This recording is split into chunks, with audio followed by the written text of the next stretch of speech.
দুনিয়াতে এই পুরো মহাবিশ্বের কোটি কোটি গ্যালাক্সি, গ্রহ, নক্ষত্র, তারা প্রত্যেকটা জায়গায়, মানে এমনকি একটা গাছের পাতাও আল্লাহ পাকের হুকুম ছাড়া, তাসবিহ ছাড়া চলে না। শুধু মানুষ হতভাগা একটা প্রাণী যে আল্লাহর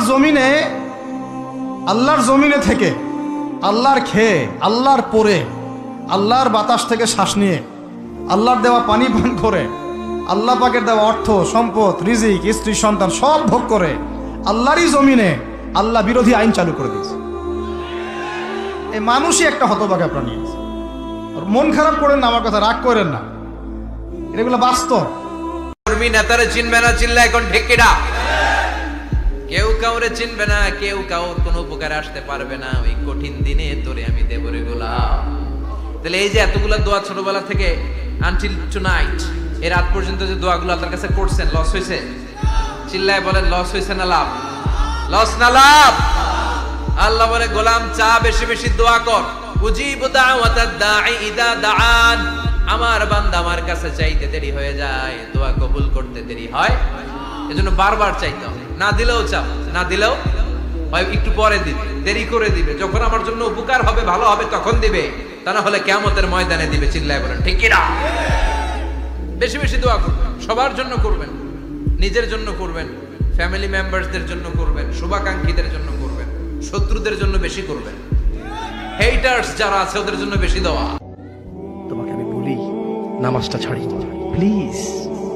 তুমি যে যে অপরাধে লিপ্ত আছো ছেড়ে দাও, চেষ্টা করো, কিন্তু নামাজটাকে তুমি এখন থেকে করবা। তোমার ফজর মিস হওয়া চাই না। তুমি যদি সারা জীবন নামাজ না পড়ো, আমার যায় আসে না। তুমি যদি সারা জীবন নামাজ পড়ো, আমার কিছু লাভ আছে। তুমি নামাজ পড়লে নাকি আমি আমার লাভে কথা বলছি, শোনো। তুমি নামাজ না পড়লেও আমার লাভ আছে। কি? ইন্নামাল আমালু বিন্নিয়া। আমি নেকির উদ্দেশ্যে কথা বলছি, আমার নেকি হয়ে যাবে। কে ঠেকাবে? তুমি তো আর আল্লাহকে ঠেকাইতে পারবা না। তুমি নিজেকে না নামাজ থেকে বিরত রাখতে পারবা, আল্লাহ যদি নেকি দেয় ঠেকাইতে পারবা? তাহলে আমরা সবাই বলে বলি, আল্লাহর দিকে তাকিয়ে শেভ করিয়েন না। দেখেন, এটা অনেক কিছু না, এমন না যে শেভ করলে আপনি একেবারে কাফের হয়ে গেছেন, মুশরিক হয়ে গেছেন, এমন না। লজ্জা থাকা উচিত। কিভাবে কাটতেছেন? কিভাবে? মহিলার ওঠে না, আপনার ওঠে, কেমনে কাটতেছেন? গলা কেটে দিবেন? কাটবেন না কেন? এটা হারাম। এটা কাটাও তো হারাম।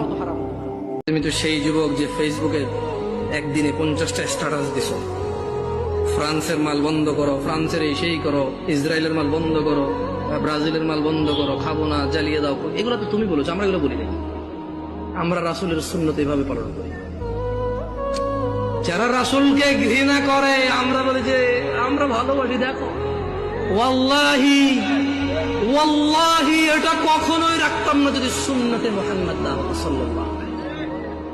আমি হাজার অন্যায় করি, আমি মানি মানুষ হিসেবে আমার অপরাধের শেষ নেই। আল্লাহ আমাকে ক্ষমা করুন।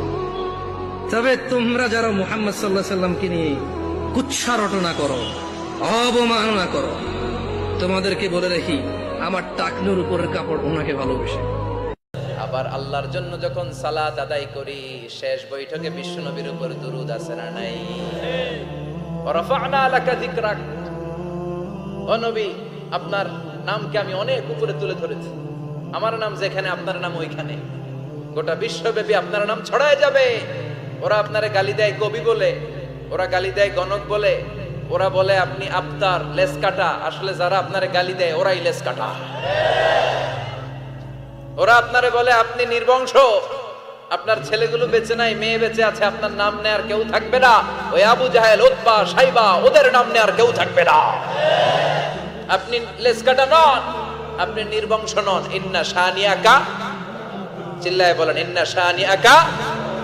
যারা আপনারে গালি দেয়, যারা আপনারা নিয়ে কটু কথা বলে, ওরাই লেসকাটা, ওরাই নির্বংশ। ওদের বংশকে আমি আল্লাহই নির্বংশ করে ছাড়ি। আপনারা নিজেরাই চিন্তা করবেন, লাস্ট কবে আপনি কোরআন খুলে দেখেছেন? দ্বিতীয় প্রশ্ন, কত মিনিট আগে, লাস্ট কত মিনিট আগে আপনি হোয়াটসঅ্যাপ চেক করেছেন, টেলিগ্রাম চেক করেছেন, মেসেঞ্জার চেক করেছেন, আর ফেসবুকে ঢুকেছেন? লাস্ট কত মিনিট আগে বলেন, অনেস্টলি বলেন। 10 মিনিট, আধা ঘন্টা, 1 ঘন্টা, বা এই ওয়াজে আসার আগেও, বা এখনো অনেকে হয়তো ঢুকে বসে আছেন। এই তো